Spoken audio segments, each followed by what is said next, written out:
की ॲडवाइस काय? आपण जे गुंतवणूकदार आहेत त्यांना काय ॲडवाइस द्यायला हवी?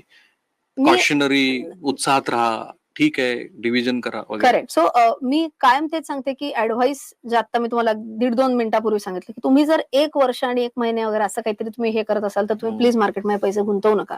5 वर्षांचा कालावधी तुम्ही चांगले चांगले शेअर्स बघा. म्हणजे लार्ज कॅप स्टॉक्स म्हणते मी, जसं की SBI म्हणा, एअरटेल म्हणा, अशी मोठी नावं घेते मी. तेही साधारण 5 वर्षात दुप्पट झालेले आहेत हिस्टॉरिकली. शेवटच्या 5 वर्षांचा तुम्ही तुमचा अभ्यास करून बघा, मी कशाला सांगत आहे. सो तुम्ही जर मार्केटमध्ये पेशंटली इन्व्हेस्ट केलं तर काहीही कुठेही मार्केट जात नाही. आपली इकॉनॉमी आता खूप मजबूत आहे आणि I can say this is the golden period आपल्यासाठी इन्व्हेस्टिंगसाठी. सो थोडं थोडं थोडं करत गुंतवत राहायचं.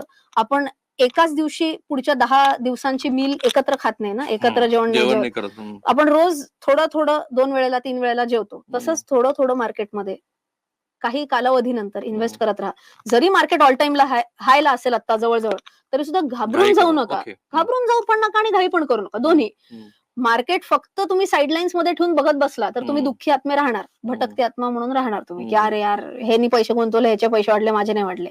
सो मी म्हणते प्रत्येक लेवलला गुंतवायला हरकत नाही. थोडे थोडे गुंतवा जेणेकरून तुम्हाला रात्री शांत झोप लागेल.